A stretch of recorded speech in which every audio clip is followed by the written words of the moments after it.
여러분 안녕하십니까? NWN 내외 방송 뉴스를 시작하겠습니다. 먼저 오늘의 주요 뉴스입니다.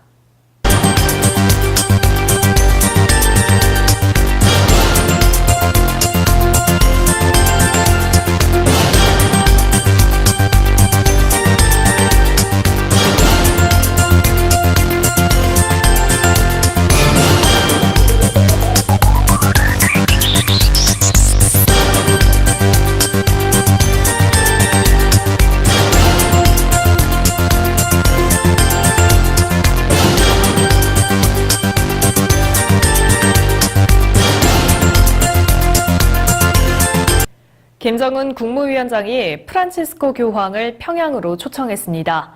지난 남북 정상회담에서 문재인 대통령이 제안했고 김 위원장은 열렬히 환영하겠다는 뜻을 밝혔는데요. 성사된다면 교황의 사상 첫 북한 방문이 됩니다. 프란치스코 교황은 지난 2014년 미국과 쿠바 정상에게 직접 편지를 보내는 등 양국의 국교 정상화 과정에 중재 역할을 했고 이후 쿠바를 직접 방문한 적도 있습니다. 청와대는 한반도 문제에 꾸준한 관심을 보여준 프란치스코 교황의 방북이 성사된다면 남북미 비핵화 등 평화 협상에 큰 동력이 될 것으로 기대하고 있습니다. 국정감사 첫날인 오늘 대법원에 대한 법사위 국감이 실시됩니다. 양승태 전 대법원장 시절 사법행정권 남용 의혹 사태가 핵심 쟁점이 될 전망입니다. 여당인 더불어민주당은 해당 사건에 대한 법원의 영장 기각을 문제 삼으며 특별재판부 설치까지 거론할 것으로 예상되는데 자유한국당은 이를 정권교체 이후 적폐청산 수사로 규정하는 가운데 심재철 의원에 대한 검찰 수사도 정치보복성 수사라며 맞설 것으로 보입니다. 다만 여야 입장 차이로 양 전 대법원장 등 의혹의 핵심 인물들이 국감에 출석하지 않아 실효성이 떨어질 것이라는 우려도 나옵니다. 우연하게 날아온 풍등 하나로 70억 원 재산 피해가 난 고양 저유소 화재. 화재 원인은 풍등에 있다 하더라도 저유소 시설 화재 대비가 충분하지 못했다는 지적이 나오고 있습니다. 200m 떨어진 통제실에 CCTV 화면 45개를 동시에 띄워놓고 보기는 하지만 전담 감시 인력은 없었습니다. 화재 당시에도 통제실에 근무자 2명이 있었지만 화면을 보고 있지 않았던 것으로 드러났습니다.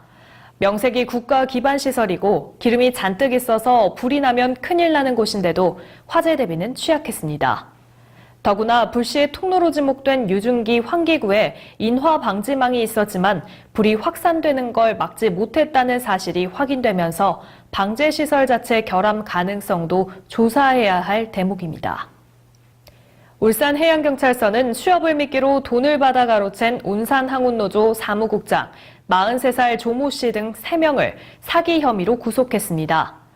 이들은 지난 2014년 신규 설립된 운산항운노조에 취업시켜주겠다고 속여 지난 2015년부터 올해 7월까지 구직자와 실직자 67명을 상대로 7억 8,400만 원을 가로챈 혐의를 받고 있습니다.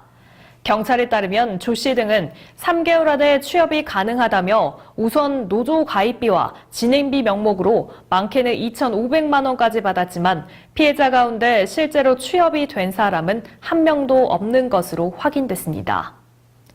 전북 완주의 한 유치원에서 교사가 아이들을 때린 정황이 포착돼 밤새 학부모들이 몰려와 CCTV를 확인하고 항의하는 소동이 벌어졌습니다. 학부모들에 따르면 지난 5일 유치원 교사 26살 이모 씨가 5살 A군의 머리를 때리는 등 수개월간 아이들을 때리거나 괴롭힌 것으로 드러나 경찰에 수사를 의뢰했습니다. 경찰은 유치원 CCTV를 확보하고 이 씨를 아동학대 혐의로 입건해 조사하고 있습니다. 논란이 커지자 해당 유치원 측은 이 씨를 해고하기로 했습니다. 경기도 안산 물류창고에서 발견된 붉은 불개미와 관련해 조사 중인 검역당국이 어제 붉은 불개미 55마리를 추가로 확인했다고 밝혔습니다. 농림축산검역본부는 8일 붉은 불개미가 발견된 컨테이너가 인천항 야적장에 약 한 달 동안 있었던 것을 확인하고 인천항에서 정부 합동조사를 벌인 결과 붉은 불개미 55마리를 추가로 발견했다고 설명했습니다. 함께 조사에 나선 환경부는 지금까지 발견된 붉은 불개미 가운데 여왕개미는 발견하지 못했으며 번식 능력이 있는 공주개미 한 마리를 확인했다고 말했습니다. 빈센트 브룩스 유엔 군사령관이 어제 비무장지대 남북 공동 유해 발굴을 위한 지뢰 제거 작업이 진행 중인 강원도 철원의 화살머리 고지를 방문했다고 유엔사가 밝혔습니다. 브룩스 사령관은 이 자리에서 남북 공동 유해 발굴에 대해 역사적인 화살머리 고지로 향하는 길목을 개척하려는 노력을 전폭적으로 지지한다고 말했습니다. 이와 함께 많은 남북 합의 사안 중에서도 이 조치는 매우 중요하다며 화살머리 고지 주위에는 다른 국가 장병들의 유해도 있어 그들을 본국으로 송환하는 것이 나의 최우선 사항이라고 강조했습니다.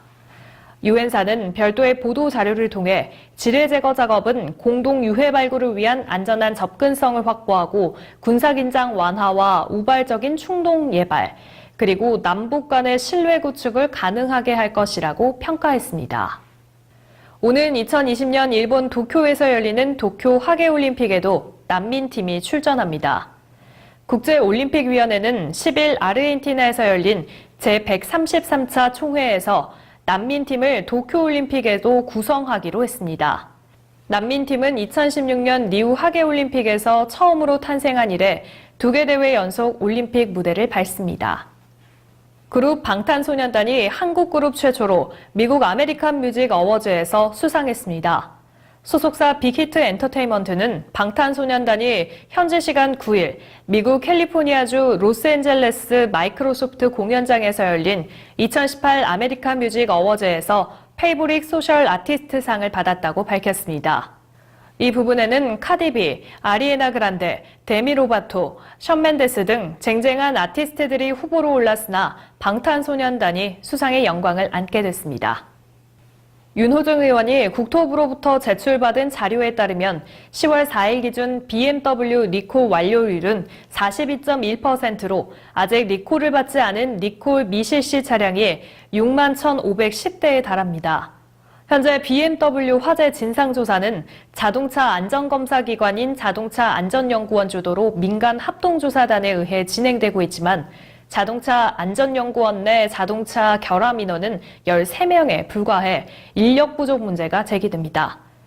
특히 긴급 안전점검 이후에도 BMW 화재가 이어지는 가운데 자동차 안전연구원 내 현장 조사 전담 인력은 한 명도 없는 것으로 드러났습니다. 화재가 발생하면 자료 분석을 멈추고 현장으로 달려가야 하는 상황인 건데요.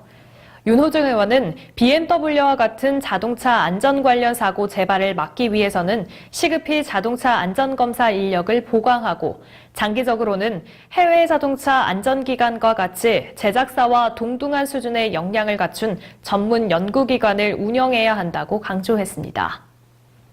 네, 지난 7일과 8일 한반도를 강타한 태풍 콩레이로 경북 일부 지역은 아직 피해 복구가 진행 중인데요. 빠른 시일 내에 수재민들의 삶이 일상으로 돌아가길 바랍니다. 오늘 뉴스 여기서 마치겠습니다. 시청해주신 여러분 고맙습니다.